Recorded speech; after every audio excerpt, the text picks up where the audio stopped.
Non, non, j'ai mon énergie, je fais tout pour continuer à maintenir l'équipe de France au niveau où il est arrivé, avec des exigences, une attente qui sont là. Après, les critiques, elles ont toujours fait partie de ma vie, voilà, comme les compliments aussi. Donc, mais c'est pas ça qui va influencer ce que j'ai à faire, ce que je pense faire pour que l'équipe de France soit la plus performante possible.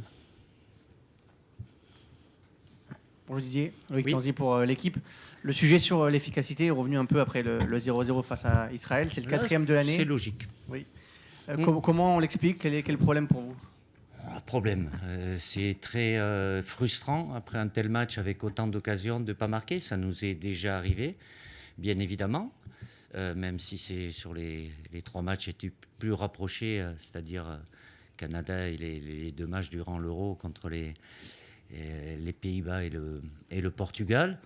On avait, avant ce match contre l'Israël, retrouvé une bonne efficacité puisqu'on a marqué 9 buts en 4 matchs. Mais là, malheureusement, même si je le répète, on a eu, c'est ça qui est très frustrant et contrariant d'avoir autant d'occasions et de ne pas marquer, que ça revienne, le sujet revienne pas à la mode, mais que vous en parlez, oui, ben, quand on fait 0-0, forcément, c'est que on n'a pas marqué, même si je le répète,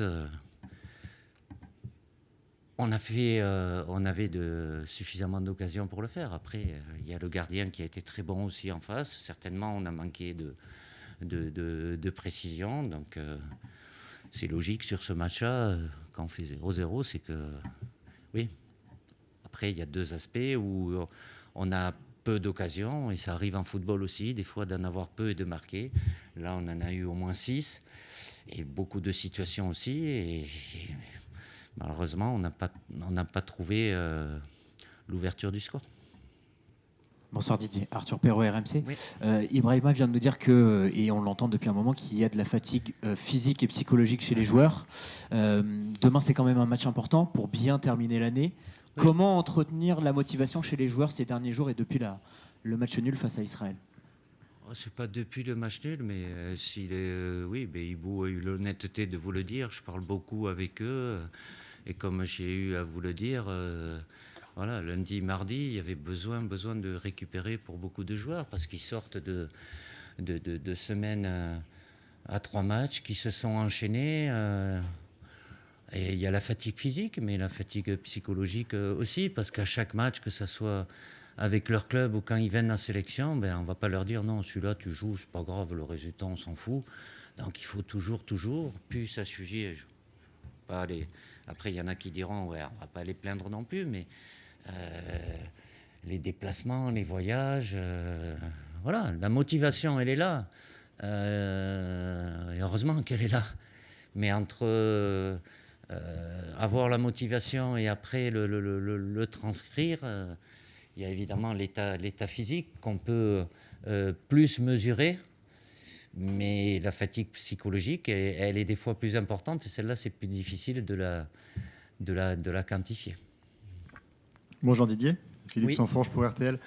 Par rapport à l'atmosphère un peu critique à votre égard, par rapport aussi au fait que le match aller contre l'Italie a été assez nettement perdu, est-ce que demain c'est un match un peu particulier qui sort du cadre de cette revue d'effectifs, de cette oxygénation? Est-ce qu'il y a peut-être la nécessité quand même de marquer le coup et de montrer que l'équipe de France est toujours une équipe de très haut niveau? Écoutez, vous êtes factuel, je pense. On est 2e au classement FIFA. On a été demi-finaliste de l'Euro. On fait une Nation League où j'ai décidé parce que ça me semble important, de mettre des joueurs plus jeunes qui ont moins d'expérience. Évidemment, ils ne vont pas avoir le rayonnement que peuvent avoir des joueurs qui ont plus d'expérience. Et ça nuit certainement à l'expression collective. Mais malgré tout, on est là. Alors après, vous pouvez élargir, mais je ne vais pas considérer le match de demain plus important. Tous les matchs, il n'y en a que 5. Sauf quand il y a des compétitions. Mais il y a 5 rassemblements, donc à chaque fois. Et pour les joueurs, évidemment, pour moi ou pour l'ensemble de mon staff, nous on en a 10. Mais eux, ils en ont dû, depuis le dernier stage, ils en ont eu au moins 9. voire 12, et ils vont en avoir après aussi, quoi. Donc voilà, vous savez la situation aujourd'hui, l'Italie et la France se sont qualifiés avant ce match-là, c'est eux qui ont la meilleure place, on sait ce qu'on doit faire, et je leur ai dit aux joueurs, on doit avoir cet objectif en tête, on va l'atteindre ou pas, et même si je reste sur ce que je vous avais dit dès le début septembre, ou ne me demandez pas combien et qui encore, parce que je ne déciderai pas aujourd'hui, mais j'amènerai des changements pour le match de demain, parce que j'ai besoin de voir les joueurs avec du temps de jeu. Bonsoir coach, Oui. Xavier Monferrand de Radio France. Je ne sais pas si c'est un hasard, mais il y a 6 joueurs qui jouent en Italie dans votre liste. Je sais, ouais. 6 sur 23. Bon, je ne sais pas si c'est un hasard, mais peu importe. Mais Des fois, il y en avait plus. Ouais, mais... Ça me rappelle ma jeunesse. Exactement, mais ce que j'allais dire... Ou ma première vie. Vous avez connu les grandes années du foot italien dans les années 90. On a de plus en plus de joueurs français maintenant qui jouent en Italie, qui ont des postes importants dans les clubs italiens. Aujourd'hui, il y a beaucoup de joueurs français partout. Oui, il y a plus, c'était pas limité à ce moment-là. Il y avait 3 places c'est vrai. pour les étrangers. Donc, est-ce que vous avez l'impression qu'il y a un renouveau un peu du foot italien, que la Serie A est remonte un peu aussi dans le classement? On parle toujours de l'Angleterre, de l'Espagne, de l'Allemagne. Il fait partie toujours des 4 grands championnats. Après, peut-être que vous parlez de cette époque-là, peut-être ils étaient la première option. Voilà, c'est des options différentes. Aujourd'hui, l'Angleterre prend beaucoup parce qu'ils ont aussi certainement des moyens largement supérieurs aux autres championnats, mais que ce soit l'Espagne, l'Italie, la France, l'Angleterre, Portugal aussi est intéressant. Je ne vais pas citer après dans l'ordre chronologique, mais par, je vais dire, sur plusieurs années, ça peut des fois un peu remonter, mais le football, le championnat d'Italie a toujours été attrayant. Buonasera mister, buonasera, Buonasera. Michele De Blasis, oggi Sport e Notizie. A proposito dei giocatori che giocano qui in Italia, però questa volta non è stato preso in considerazione, ci parla della crescita di Khéphren Thuram e cosa manca per lui per essere convocato da lei? Grazie. Convocato lo è sempre. Non ha avuto il tempo di gioco che c'ha con l'Inter. Sì, è cresciuto tantissimo. Khéphren. Ah, pardon. Khéphren. È già venuto con noi, è stato già convocato.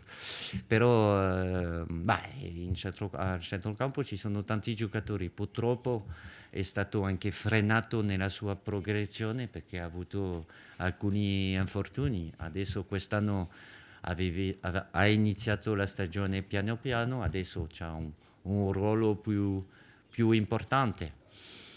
Fa parte di questi giocatori giovani che hanno tutte le qualità per arrivare a alto livello, lo è già, giocando alla Juve e nel calcio italiano, è già venuto con noi, però, ripeto, ci sono tanti giocatori, però gli auguro di continuare a fare quello che sta facendo adesso e mantenerlo soprattutto nel tempo. Buonasera mister, Samuel Tafeste, Sport Paper, sono qua, bentornato in Italia. Grazie. Sempre a proposito di giocatori francesi che giocano in Italia, io le chiedo, noi siamo rimasti stupiti per questo inizio di campionato di Pierre Kalulu, che non è stato convocato, volevo sapere se lo state seguendo, cosa ne pensa di questo suo inizio campionato. E poi una domanda personale a lei, se le manca un po' l'Italia, il nostro campionato, e se prima o poi si sentirà di tornare in quella che è di fatto la sua seconda casa. Grazie. Kalulu aveva fatto molto bene l'anno dello scudetto del Milan, anche lui ha avuto problemi fisici, adesso ha ritrovato una buona condizione con la Juve, che può alternare il posto di centrale e di laterale. Al Milan giocava soprattutto come laterale, alla Juve per il momento, perché ci sono infortunati, gioca più da centrale. Sì, lo seguiamo come tutti i giocatori. C'è anche una concorrenza come al posto di centrali che è importante. Per la seconda domanda, mi fa sempre piacere tornare in Italia, perché già la gente mi cambia i cognomi, divento mister.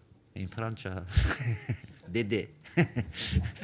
No, per il resto sto bene dove sono, ho fatto quello che ho fatto, certo sia da giocatore che da allenatore ho passato tanti anni in Italia e sono stati anni molto belli per me. Bonjour Didier, Baptiste Després, Ouais. Le Figaro. Français. À 56 ans et après plus de 12 ans en équipe de France. Ah, vous êtes sur mon dos, hein? Non, Ah bon. J'ai pas- Je l'avais bien compris. non, j'ai pas encore posé la question. Oh, vas-y. Non, non. Oui, Mais du coup, après ce parcours-là, est-ce qu'on apprend encore des choses? bien sûr. Et en 2024, Et je pense que Mais- Claudio Ranieri, qui est le futur entraîneur de la Roma, il a 73 ans.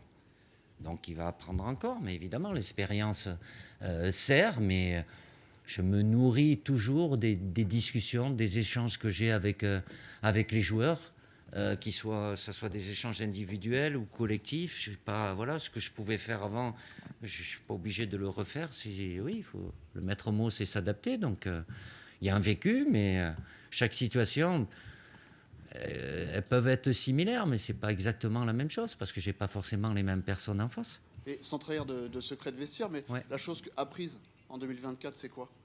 Apprise, Bah, ce que mais tu j'apprends as- tous les jours. Oui, oui, oui. Tous les jours. Je ne vais pas sortir quelque chose. Moi, je me lève le matin et je me dis une chose. Je sais que je ne sais pas. Il y en a qui se lèvent et disent je sais. Mais ce n'est pas mon cas. Et je peux apprendre pas forcément d'une personne qui est plus âgée que moi. D'un échange de certaines choses. Voilà, ça m'amène à réfléchir et peut-être à changer. Ou voilà, les priorités changent aussi. Voilà, l'environnement n'est pas le même aujourd'hui qu'il était il y a 10 ans, bien évidemment. Voilà, l'exigence n'est pas la même. Je m'adapte, mais faisant en sorte de garder toujours la même tranquillité, la même sérénité. Et ce qui est important, c'est la même envie. Bonsoir Didier, Nicolas Paillard, Infosport Plus, Canal+. Oui. Moi, je voudrais apprendre qui va être le dernier capitaine de l'équipe de France en 2024 demain Ben, à vous, San le, Siro. vous le saurez demain. Vous avez déjà décidé ou pas? Oui. Un indice? Non. Merci. Merci. J'ai le droit de dire non. Bonsoir Didier, bentornato Grazie. en Italie.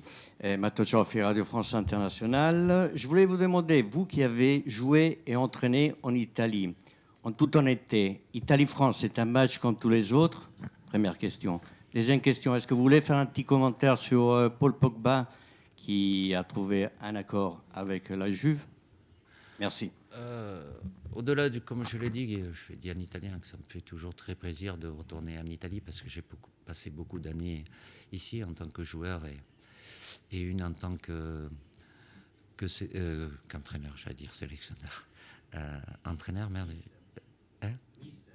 Oui, mister, oui, ça c'est la parole ou le mot qui est attribué à chaque entraîneur. J'ai perdu votre question de... Ah, je peux vous assurer qu'en tant que joueur, c'était un match spécial. On a eu à le faire, même si ça remonte. Et les joueurs qui sont là demain, ils étaient pas nés pour la plupart. Mais oui, parce que quand on se retrouve après dans le quotidien, surtout quand c'est des matchs de Coupe du Monde ou de Championnat d'Europe, et puis parce qu'à cette époque-là aussi... c'était très souvent l'Italie qui gagnait. Donc, le football français, oui. C'est bien, vous êtes bon, mais vous ne gagnez jamais rien. Bon, il a fallu gagner depuis, qui a mené peut-être un peu plus de respect aussi, mais c'est plus dans la relation avec les joueurs italiens qui sont... Je ne pense pas qu'ils aient changé, plutôt chambreurs. Donc voilà, c'est comme quand vous avez des joueurs qui sont en Angleterre et qui sont dans un club anglais. Les jours qui suivent, voilà, c'est toujours bien de par le résultat, de marquer le territoire un petit peu, quoi. On va terminer avec Emmanuel Baranguet, Pogba, l'AFP. oui, j'ai vu qu'il avait trouvé un accord. Je m'en doutais un petit peu parce que j'échange assez souvent avec lui. Maintenant, il a la possibilité de... Voilà, je ne sais pas ce qu'il choisira. Il est en train de se préparer pour faire en sorte, toujours individuellement, il a l'autorisation de pouvoir s'entraîner collectivement à partir de janvier pour reprendre la compétition en mars. Donc après, évidemment, c'est une étape de plus pour lui, puisqu'aujourd'hui, il peut s'engager dans différents clubs ou différents championnats. Oui. Emmanuel, pour l'AFP, moi aussi j'ai une question sur l'apprentissage. Justement, dans ton cycle 2024-2026, qu'est-ce que ça peut faire de bien à ton équipe de se frotter aux jeux particulièrement tactiques des Italiens et particulièrement tactiques de Spalletti? Oui, c'est toujours. On n'aura pas la même opposition qu'on a eue jeudi, comme les Belges, c'était différent. C'est surtout à travers les différentes confrontations adversaires de voir le maximum de joueurs sur le terrain. Et ce n'est pas des conclusions définitives par rapport à un match qui peut être plus ou moins réussi, bien réussi ou un peu moins bien. Mais c'est des passages importants. Et je considère que c'était le moment de le faire et par rapport à ce qui nous attend après derrière, quoi.